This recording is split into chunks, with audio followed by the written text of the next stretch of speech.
maka kita bisa sakit dan di mana peran gelombang terahertz.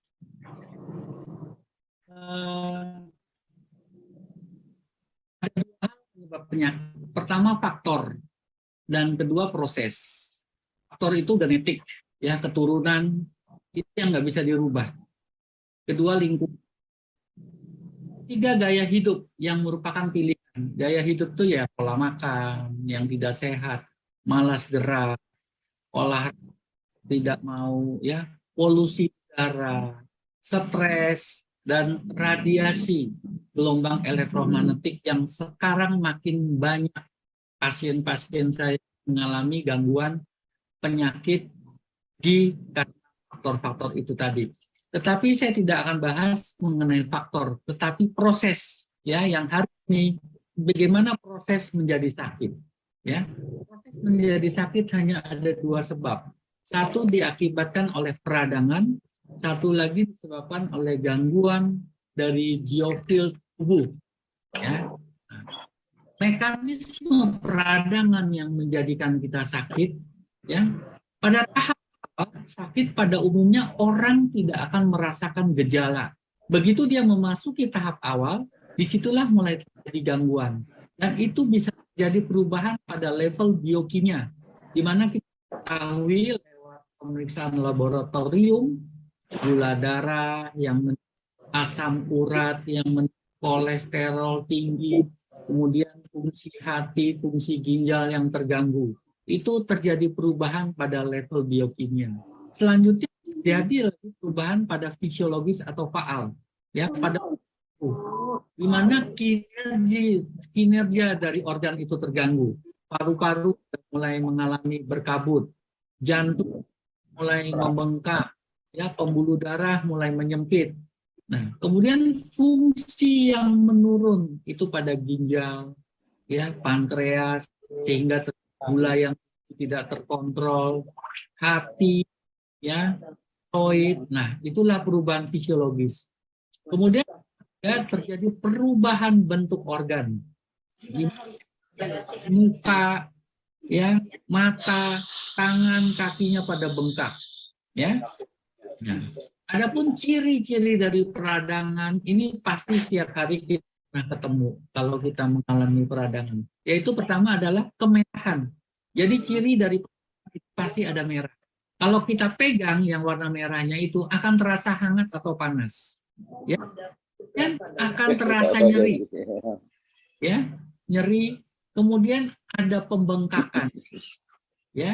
Nah, setelah ada pembengkakan, baru kemudian gangguan fungsi, di mana sudah tidak bisa digerakkan lagi. Ya.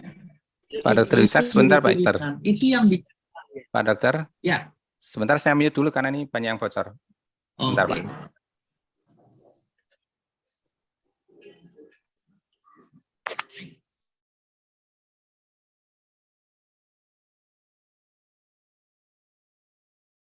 Ya, silakan Pak Dokter. Buka lagi, Pak.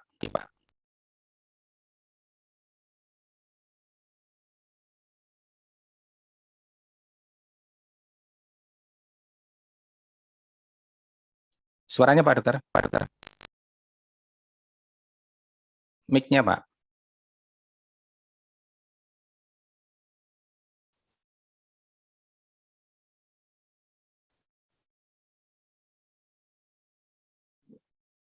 Tes. Mic-nya sudah ya sudah. Oh, mati lagi, Pak. Sudah. Sebenarnya dapat banyak pengetahuan. Nah, jadi pada pembuluh darah yang sehat seperti ini, ya, kemudian mulailah terjadi plak, ya, sedikit-sedikit akhirnya lemaknya mulai menumpuk, akhirnya mulai menebal. Nah, kolesterol tinggi selama tidak terjadi peradangan pembuluh darah, kita nggak usah khawatir. Tetapi kolesterol yang menumpuk sedikit tetapi disertai peradangan pada pembuluh darah, yang perlu kita khawatirkan. Bagaimana kita tahu pembuluh darah kita peradang? Berarti kalau pemeriksaan kolesterol, kita jangan lupa memeriksa yang namanya LPA, ya. Dari LPA kita bisa tahu, aduh, pembuluh darah kita meradang, ya. Jadi kalau pembuluh darah sudah meradang ditambah penumpukan plak entah itu kolesterol, entah itu trombosit, ya, maka akan terjadi peningkatan aliran darah di mana kinerja jantung akan meningkat. Akibatnya apa? Kerja jantung meningkat, dia akan gagal, sehingga bisa terjadi stroke. Ya. Nah, kedua, peradangan pada sistem imunitas kita. Ya, sistem imunitas yang terbesar, terbanyak, terpenting itu ada di saluran pencernaan. Ya, jadi kalau kita mau mengeblow, ya, aktifkan sistem pencernaan kita, karena di situ sistem imunnya yang lebih banyak, ya, 70%. Sedangkan apa itu biofil tubuh? Ya, adalah energi yang mengelilingi tubuh kita yang merupakan gelombang elektromagnetik. Jadi tubuh kita itu terdiri dari atom molekul. Ya, di dalam atom ada elektron yang mengandung muatan listrik. Dan inilah biofil tubuh kita yang jaraknya cuma 2,4 mm. Kalau dia terpapar virus, bakteri, racun dari obat-obatan, logam berat, radiasi, maka akan terjadi kebocoran pada biofil. Ya, nah inilah terjadi kerusakan biofoton kita. Dan disinilah tubuh sudah mulai menunjukkan gejala-gejala sakit. Ya, sekarang banyak biofil tubuh kita dirusak oleh gelombang elektromagnetik. Ya, nah apa karakteristik dari gelombang elektromagnetik dan dampaknya serta manfaatnya? Dari gambar ini saya akan bahas sedikit. Jadi gelombang elektromagnetik itu dibagi dua, yang non-ionizing dan yang ionizing radiation. Ya. Yang non-ionizing itu adalah bila energi yang dilepaskan tidak mampu melepaskan elektron dari inti atom. Ya. Inti atom kalau kena radiasi itu elektronnya nggak lepas. Nah, radiasi ini banyak terdapat di alat-alat rumah tangga, ya, alat masak yang ada di rumah kita. Radiofrekuensi, ya, yang dipakai untuk TV, handphone, wifi, radio itu menggunakan gelombang radio. Kemudian satelit, radar, ya, cahaya tampak itu menggunakan non-ionizing radiasi, ya. Nah, ini berbahaya atau tidak? Semenjak wifi, BTS, sutet mulai bermunculan makin banyak terjadi penyakit-penyakit alergi yang muncul. Efeknya dari mana? Dari efek sinyal yang dihasilkan. Ya, efek sinyal yang dihasilkan dari wifi, dari gelombang radio, gelombang mikro, itu mengubah medan yang paling lemah jadi respon biologis yang kuat. Sehingga terjadi gangguan imunitas dan alergi pada kita. Jadi yang dulu tidak alergi telur, tiba-tiba bisa alergi telur. Yang dulu tidak alergi obat, belakangan bisa jadi alergi. Itu karena efek sinyal yang ditampilkan dari gelombang radio dan microwave. Ya. Yang kedua terjadi yang namanya stres elektrik, di mana mempengaruhi sel-sel yang membangun tubuh manusia. Jadi ionize tidak merusak DNA sel, tetapi efek sinyalnya merubah isi tubuh kita sehingga gangguan imunitas dan alergi pasti terjadi. Dan ionized radiasi adalah peristiwa terurainya suatu saat akibat radiasi di mana energinya lepas dari inti atom. Nah, kalau dia lepas, dia membawa energi yang besar. Makanya kenapa ionized bisa merusak DNA dari sel tubuh kita. Ya, yang masuk dalam ionized radiasi adalah sinar alfa, beta, gamma, sinar X, dan nuklir. Ya, sinar gamma kita tahu bahwa itu dipakai untuk mentreatment orang yang kanker, kemoterapi. Jadi membunuh sel kanker tetapi merusak sel yang baik. Ya, jadi dilematis. Ya. menggunakan sinar gamma ini. Kemudian X-ray kita tahu bila kita mau ronsen paru, ya, mau ronsen gigi itu menggunakan sinar X. Dulu bandara masih menggunakan sinar gamma atau sinar X untuk keselamatan penerbangan, tetapi sekarang sudah mulai beralih menggunakan terahertz karena terahertz jauh lebih aman untuk kita, ya. Oke. Nah, terahertz kita lihat di sini ini adalah panjang gelombang, ya. Panjang gelombang dari terahertz adalah 10⁻12. Dan ini adalah frekuensi. Semakin besar frekuensi, semakin daya rusak dan merusak DNA selnya semakin besar. Ya, jadi kita lihat bahwa terahertz masuk dalam frekuensi yang rendah. Makanya energinya rendah sehingga tidak merusak sel tubuh kita. Nah, sekarang dunia sudah mulai masuk di dalam pengobatan dengan frekuensi. Kita lihat dengan frekuensi yang kecil aja itu bisa mengurangi nyeri, mempengaruhi lapangan energi tubuh kita, ya, membebaskan kita dari rasa takut dan rasa lelah, ya, dan keajaiban suasana alam bisa dihadirkan dengan frekuensi di 417, ya, memperbaiki DNA pada 528 Hz, ya, kemudian memperbaiki hubungan, ya, terus membangun tanah. Nah, perdukunan itu menggunakan 852 dan 63. Jadi mereka bisa menarik sekumpulan arwah atau roh atau jiwa-jiwa, ya. Jadi semuanya itu sebenarnya bermain di frekuensi, ya. Jadi frekuensi ini bukan hanya bereaksi terhadap DNA, tetapi dia bisa memperbaiki DNA sel kita. Luar biasa sekali. Nah, sebagai gelombang terahertz, ya, gelombang elektromagnetik, terahertz itu memiliki karakteristik. Ya, apa karakteristiknya? Energinya rendah, ya, sehingga dia tidak merusak sel tubuh kita. Malah dia memperbaiki, ya, merevitalisasi lagi sel-sel tubuh kita. Kemudian dia tidak menimbulkan efek sinyal. Beda dengan gelombang radio dan gelombang microwave. Dia bisa memberikan efek sinyal sehingga mengganggu imunitas tubuh dan menyebabkan penyakit alergi. Ya, dia tidak menimbulkan efek ionisasi. Ya, dia bisa menembus bahan kain, kayu, dan materi non-logam. Jadi kita bisa mentreatment orang atau kita dengan memakai baju pun sinarnya tetap, gelombangnya tetap bisa tembus sampai ke tulang. Nah, frekuensinya mendekati frekuensi air sehingga jaringan lemak lebih mudah menyerap energi radiasinya.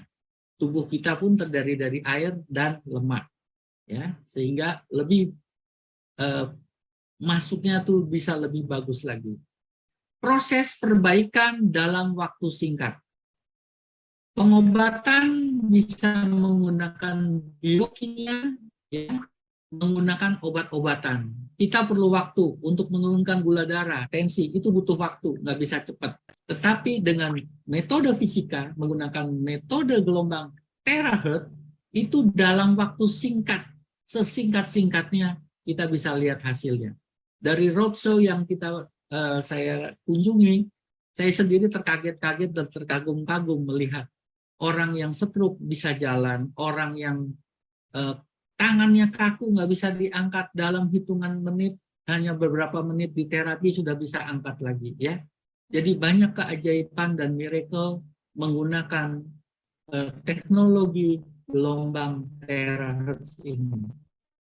Yang ketujuh, memperbaiki struktur molekul makanan dan air minum. Nanti saya bahas di belakang, ya. Nah, apa manfaat yang didapat dari terapi dengan gelombang terahertz? Satu, memperbaiki aliran meridian energi, ya, dengan jalur meridian dan sistem limfatik, ya.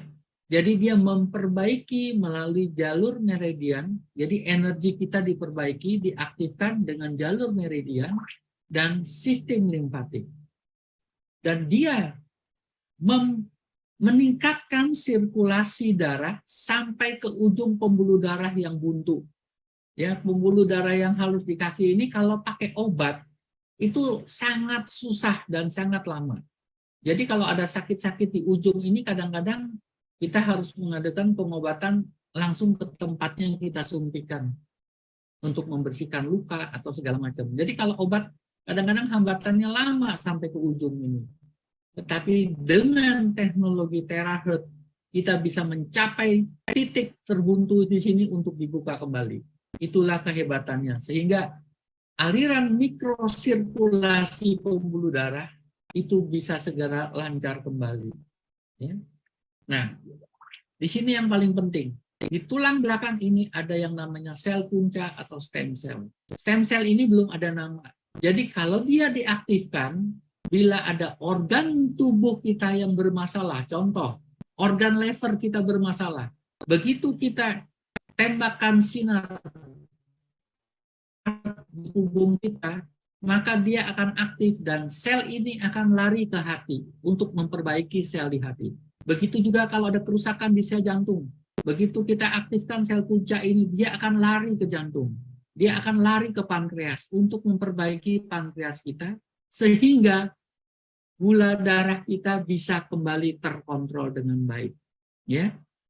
Dan jangan lupa, di sini juga banyak mengaktifkan energi melalui mitokondria.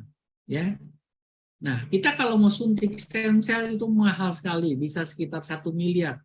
Kenapa kita tidak mau menggunakan secara rutin mengaktifkan stem cell yang ada di belakang, tulang belakang kita, ya setiap hari. Makanya kalau ngeblow di sini agak lama, ya supaya stem cellnya diaktifkan. Bukan cuma hanya stem cell, di situ ada sel darah merah, sel darah putih, ada trombosit. Semuanya merupakan sistem imun yang menahan serangan virus, bakteri, dan kuman. Ya. Nah, kemudian memulihkan dan mencegah peradangan ini contoh peradangan pada sel darah. Ya, kita lihat vena sehat seperti ini dan ini melalui peradangan. Makanya sering pegel-pegel. Ya, inilah peradangan pada pembuluh darahnya. Ya. Dan manfaat dari gelombang teraheart adalah mengaktifkan sistem endokrin. Ya, sistem endokrin ini sangat penting sekali untuk mengatur metabolisme tubuh kita. Dan gelombang teraheart ini sangat aman digunakan untuk seluruh jaringan tubuh kita. Mau otot jantung, otot rangka, otot-otot halus, epitel tisu, jaringan yang paling harus di dalam pencernaan, di organ tubuh, ya, otak, ya, sistem persarapan, ya, ini sangat bagus dan sangat aman. Jadi maupun tendon, nah ini yang sering orang kaku-kaku tangan, nggak bisa dilipat kaku, nggak bisa dibuka, itu karena tendonnya begitu di treatment dengan menggunakan gelombang teraheart, aliran darahnya begitu terbuka lagi, dia sudah bisa lemes kembali. Ya, jadi gelombang ini memang sangat luar biasa sekali. Nah, sebagai tambahan, kita selalu sebelum terapi kita memberikan minum, ya, minum sebelum dan sesudah treatment. Kenapa? Apa sih manfaat minum air yang di teraheart? Ya, jadi tubuh mudah menyerap air. Kemudian endurance atau ketahanan tubuh meningkat, jadi kita tidak cepat lelah. Kemudian revitalisasi level energi dengan mengaktifkan mitokondria. Ya.